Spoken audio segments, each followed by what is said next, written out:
ओम शांति। 21 जनवरी 2025 के ईश्वरीय महावाक्य। पहले सुनते हैं मुरली के मुख्य पॉइंट्स। बाबा ने कहा, सवेरे सवेरे उठकर एक तो बाप को याद करना है, दूसरा ज्ञान का सिमरण करना है खुशी में। अभी 5000 वर्ष का सारा चक्र तुम्हारी बुद्धि में है। कल्प कल्प बाबा ही तुमको रावण पर जीत पहनाते हैं, बच्चों को अपने कंधे पर चढ़ाते हैं। आप समान तो क्या, विश्व का मालिक बना देते हैं।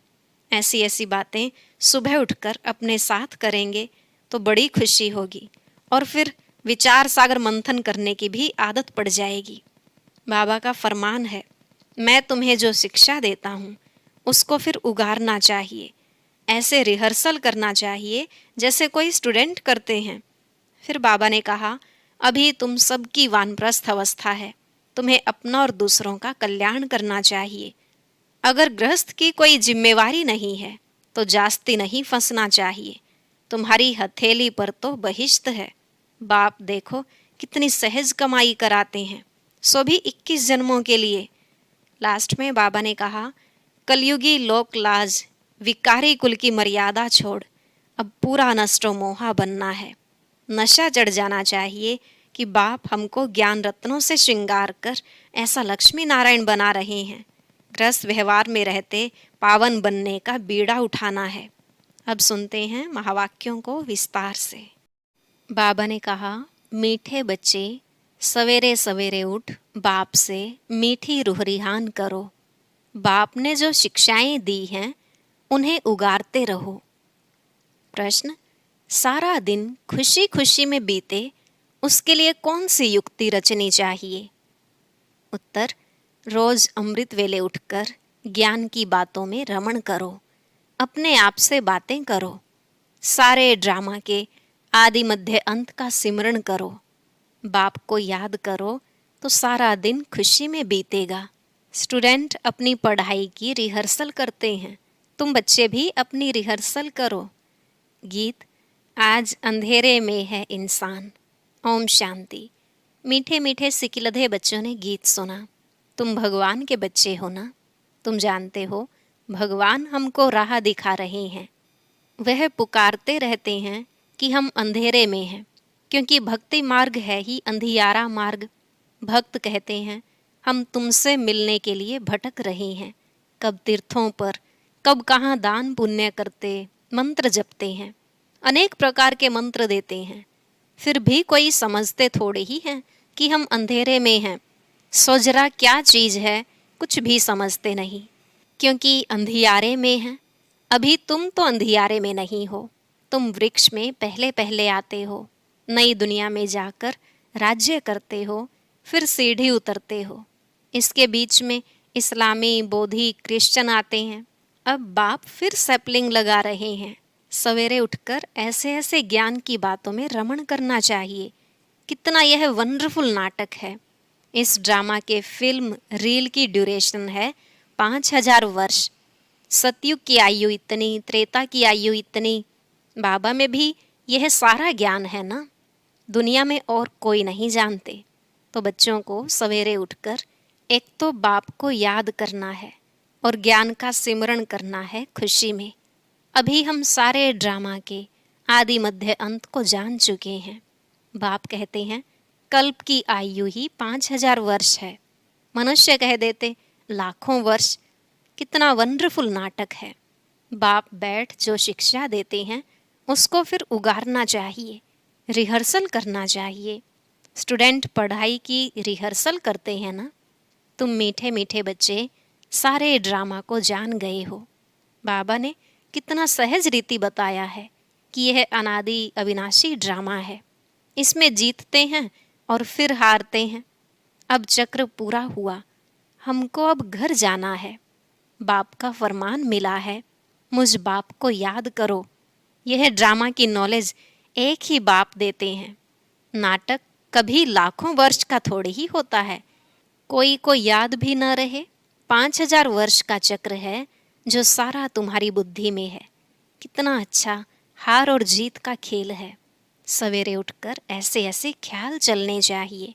हमको बाबा रावण पर जीत पहनाते हैं। ऐसी ऐसी बातें सवेरे सवेरे उठ अपने साथ करनी चाहिए, तो आदत पड़ जाएगी। इस बेहद के नाटक को कोई नहीं जानते हैं। एक्टर होकर आदि मध्य अंत को नहीं जानते हैं।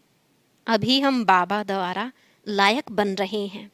बाबा अपने बच्चों को आप समान बनाते हैं। आप समान भी क्या, बाप तो बच्चों को अपने कंधे पर चढ़ाते हैं। बाबा का कितना प्यार है बच्चों से, कितना अच्छी रीति समझाते हैं। मीठे मीठे बच्चों, मैं तुमको विश्व का मालिक बनाता हूँ। मैं नहीं बनता हूँ, तुम बच्चों को बनाता हूँ। तुम बच्चों को गुलगुल बनाकर फिर टीचर बन पढ़ाता हूँ। फिर सदगति के लिए ज्ञान देकर तुमको शांति धाम सुख धाम का मालिक बनाता हूँ। मैं तो निर्वाण धाम में बैठ जाता हूँ। लौकिक बाप भी मेहनत कर, धन कमाकर, सब कुछ बच्चों को देकर खुद वानप्रस्थ में जाकर भजन आदि करते हैं। परंतु यहाँ तो बाप कहते हैं, अगर वानप्रस्थ अवस्था है तो बच्चों को समझाकर तुम्हें इस सर्विस में लग जाना है। फिर ग्रस्त व्यवहार में फंसना नहीं है। तुम अपना और दूसरों का कल्याण करते रहो। अभी तुम सबकी वानप्रस्थ अवस्था है। बाप कहते हैं, मैं आया हूँ तुमको वाणी से परे ले जाने लिए। अपवित्र आत्माएं तो जा न सके। यह बाप सम्मुख समझा रहे हैं। मजा भी सम्मुख में है। वहाँ तो फिर बच्चे बैठ सुनाते हैं। यहाँ बाप सम्मुख है, तब तो मधुबन की महिमा है ना। तो बाप कहते हैं, सवेरे उठने की आदत डालो। भक्ति भी मनुष्य सवेरे उठकर करते हैं, परंतु उससे वर्षा तो मिलता नहीं। वर्षा मिलता है रचता बाप से। कभी रचना से वर्षा मिल न सके। इसलिए कहते हैं, हम रचता और रचना के आदि मध्य अंत को नहीं जानते हैं। अगर वह जानते होते तो वह परंपरा चला आता। बच्चों को यह भी समझाना है कि हम कितने श्रेष्ठ धर्म वाले थे, फिर कैसे धर्म भ्रष्ट कर्म भ्रष्ट बने हैं। माया गोडरेज का ताला बुद्धि को लगा देती है। इसलिए भगवान को कहते हैं, आप बुद्धिवानों की बुद्धि हो, इनकी बुद्धि का ताला खोलो। अब तो बाप सम्मुख समझा रहे हैं, मैं ज्ञान का सागर हूँ, तुमको इन द्वारा समझाता हूँ। कौन सा ज्ञान? यह सृष्टि चक्र के आदि मध्य अंत का ज्ञान, जो कोई भी मनुष्य दे न सके। बाप कहते हैं, सत्संग आदि में जाने से फिर भी स्कूल में पढ़ना अच्छा है। पढ़ाई सोर्स ऑफ इनकम है। सत्संगों में तो मिलता कुछ नहीं। दान पुण्य करो, यह करो, भेंटा रखो, खर्चा ही खर्चा है। पैसा भी रखो, माथा भी टेको, टिप्पण ही घिस जाती है। अभी तुम बच्चों को जो ज्ञान मिल रहा है, उसको सिमरण करने की आदत डालो और दूसरों को भी समझाना है।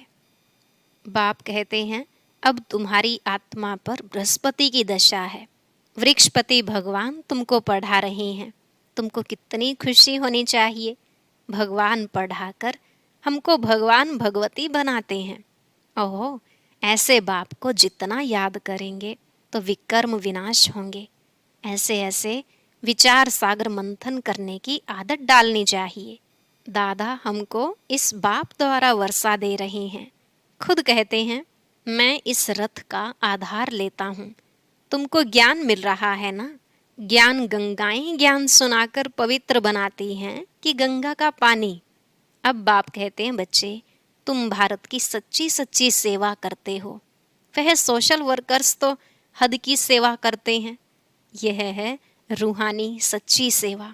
भगवानुवाच बाप समझाते हैं, भगवान पुनर्जन्म रहित है। श्री कृष्ण तो पूरे 84 जन्म लेते हैं। उनका गीता में नाम लगा दिया है। नारायण का क्यों नहीं लगाते हैं? यह भी किसको पता नहीं कि श्री कृष्ण ही श्री नारायण बनते हैं। श्री कृष्ण प्रिंस था, फिर राधे से स्वयंवर हुआ। अब तुम बच्चों को ज्ञान मिला है, समझते हो। शिव बाबा हमको पढ़ाते हैं। वह बाबा भी है, टीचर सतगुरु भी है, सदगति देते हैं। ऊंचते ऊंच भगवान शिव ही है। वह कहते हैं, मेरी निंदा करने वाले ऊंच ठोर पा नहीं सकते। बच्चे अगर नहीं पढ़ते हैं तो मास्टर की इज्जत जाती है। बाप कहते हैं, तुम मेरी इज्जत नहीं गंवाना, पढ़ते रहो। एम ऑब्जेक्ट तो सामने खड़ी है, वह फिर गुरु लोग अपने लिए कह देते हैं, जिस कारण मनुष्य डर जाते हैं, समझते हैं कोई श्राप न मिल जाए। गुरु से मिला हुआ मंत्र ही सुनाते रहते हैं। सन्यासियों से पूछा जाता है, तुमने घर बार कैसे छोड़ा? कहते हैं, यह व्यक्त बातें मत पूछो। अरे क्यों नहीं बताते हो? हमको क्या पता तुम कौन हो? शुरुड़ बुद्धि वाले ऐसी बात करते हैं। अज्ञान काल में कोई कोई को नशा रहता है। स्वामी राम तीर्थ का अनन्य शिष्य स्वामी नारायण था। उनकी किताब आदि बाबा की पढ़ी हुई है। बाबा को यह सब पढ़ने का शौक रहता था। छोटेपन में वैराग्य आता था। फिर एक बार बाइस्कोप देखा, बस वृत्ति खराब हुई, साधुपना बदल गया। तो अब बाप समझाते हैं, वह सब गुरु आदि हैं भक्ति मार्ग के। सर्व का सदगति दाता तो एक ही है, जिसको सब याद करते हैं, गाते भी हैं। मेरा तो एक गिरधर गोपाल, दूसरा ना कोई। गिरधर श्री कृष्ण को कहते हैं। वास्तव में गाली यह ब्रह्मा खाते हैं। श्री कृष्ण की आत्मा जब अंत में गांव का छोरा तमोप्रधान है, तब गाली खाई है। असल में तो यही श्री कृष्ण की आत्मा है ना, गांव में पला हुआ है। रास्ते चलते ब्राह्मण फंस गया, अर्थात बाबा ने प्रवेश किया, कितनी गाली खाई, अमेरिका तक आवाज चला गया। वंडरफुल ड्रामा है। अभी तुम जानते हो तो खुशी होती है। अब बाप समझाते हैं, यह चक्र कैसे फिरता है। हम कैसे ब्राह्मण थे, फिर देवता क्षत्रिय बने। यह 84 का चक्र है। यह सारा स्मृति में रखना है। रचता और रचना के आदि मध्य अंत को जानना है, जो कोई नहीं जानते हैं। तुम बच्चे समझते हो हम विश्व का मालिक बनते हैं, इसमें कोई तकलीफ तो नहीं। ऐसे थोड़े ही कहते आसन आदि लगाओ। हठयोग ऐसे सिखलाते हैं, बात मत पूछो। कोई कोई की ब्रेन ही खराब हो जाती है। बाप कितनी सहज कमाई कराते हैं। यह है 21 जन्मों के लिए सच्ची कमाई। तुम्हारी हथेली पर बहिश्त है।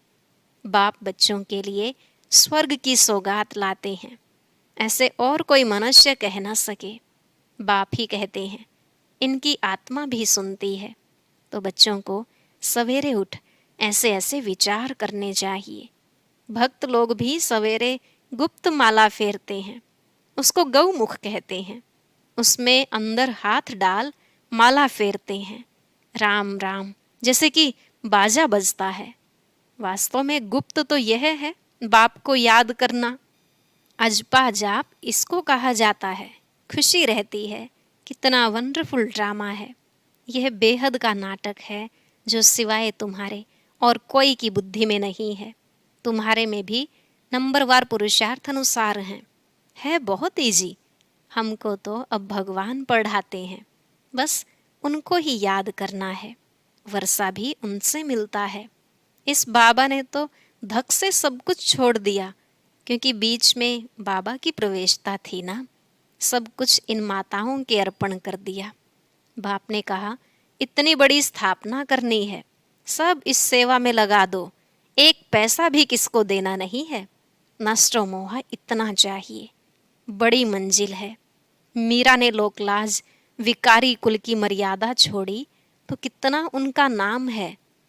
यह बच्चियां भी कहती हैं, हम शादी नहीं करेंगी, लखपति हो कोई भी हो, हम तो बेहद के बाप से वर्षा लेंगी। तो ऐसा नशा चढ़ना चाहिए। बच्चों को बेहद का बाप बैठ श्रृंगारते हैं। इसमें पैसे आदि की दरकार भी नहीं है। शादी के दिन वनवाह में बिठाते हैं, पुराने फटे हुए कपड़े आदि पहनाते हैं। फिर शादी के बाद नए कपड़े जेवर आदि पहनाते हैं। यह बाप कहते हैं, मैं तुमको ज्ञान रत्नों से श्रृंगारता हूँ, फिर तुम यह लक्ष्मी नारायण बनेंगे, ऐसे और कोई कह न सके। बाप ही आकर पवित्र प्रवृत्ति मार्ग की स्थापना करते हैं। इसलिए विष्णु को भी 4 भुजा दिखाते हैं। शंकर के साथ पार्वती, ब्रह्मा के साथ सरस्वती दिखाई है। अब ब्रह्मा की कोई स्त्री तो है नहीं, यह तो बाप का बच्चा बन गया। कैसी वंडरफुल बातें हैं। माता पिता तो यह है ना, यह प्रजापिता भी है, फिर इन द्वारा बाप रचते हैं तो माता भी ठहरी। सरस्वती ब्रह्मा की बेटी गाई जाती है। यह सब बातें बाप बैठ समझाते हैं। जैसे बाबा सवेरे उठकर विचार सागर मंथन करते हैं, बच्चों को भी फॉलो करना है। तुम बच्चे जानते हो कि यह हार जीत का वंडरफुल खेल बना हुआ है। इसे देखकर खुशी होती है, घृणा नहीं आती। हम यह समझते हैं हम सारे ड्रामा के आदि मध्य अंत को जान गए हैं, इसलिए घृणा की तो बात ही नहीं।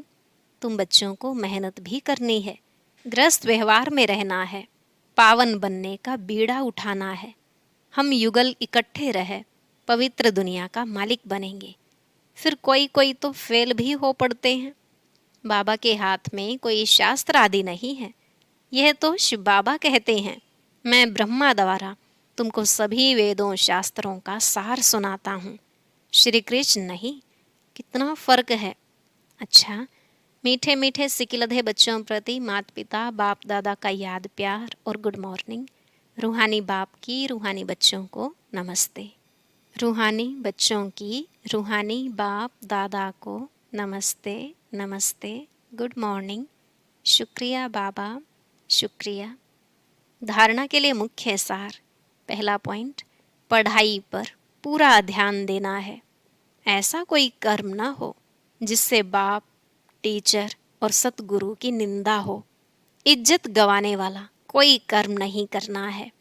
दूसरा, विचार सागर मंथन करने की आदत डालनी है। बाप से जो ज्ञान मिला है उसका सिमरण कर अपार खुशी में रहना है। किसी से भी घृणा नहीं करनी है। आज का वरदान, संपूर्णता की रोशनी द्वारा अज्ञान का पर्दा हटाने वाले सर्च लाइट भव। संपूर्णता की रोशनी द्वारा अज्ञान का पर्दा हटाने वाले सर्च लाइट भव। बाबा ने कहा, अभी प्रत्यक्षता का समय समीप आ रहा है, इसलिए अंतर्मुखी बन गुह्य अनुभवों के रत्नों से स्वयं को भरपूर बनाओ। ऐसे सर्च लाइट बनो जो आपके संपूर्णता की रोशनी से अज्ञान का पर्दा हट जाए। क्योंकि आप धरती के सितारे इस विश्व को हलचल से बचाए सुखी संसार, स्वर्णिम संसार बनाने वाले हो। आप पुरुषोत्तम आत्माएं विश्व को सुख शांति की सांस देने के निमित्त हो। स्लोगन, माया और प्रकृति की आकर्षण से दूर रहो तो सदा हर्षित रहेंगे। माया और प्रकृति की आकर्षण से दूर रहो तो सदा हर्षित रहेंगे। अव्यक्त इशारा, अपनी शक्तिशाली मनसा द्वारा प्रकाश देने की सेवा करो। जब मनसा में सदा शुभ भावना व शुभ दुआएं देने का नेचुरल अभ्यास हो जाएगा तो मनसा आपकी बिजी हो जाएगी। मन में जो हलचल होती है उससे स्वतः ही किनारे हो जाएंगे। अपने पुरुषार्थ में जो कभी दिल शिकस्त होते हो वह नहीं होंगे। जादू मंत्र हो जाएगा। ओम शांति। अब सुनते हैं आज की अव्यक्त मुरली। इसके लिए ऊपर दिए गए बॉक्स पर क्लिक करें।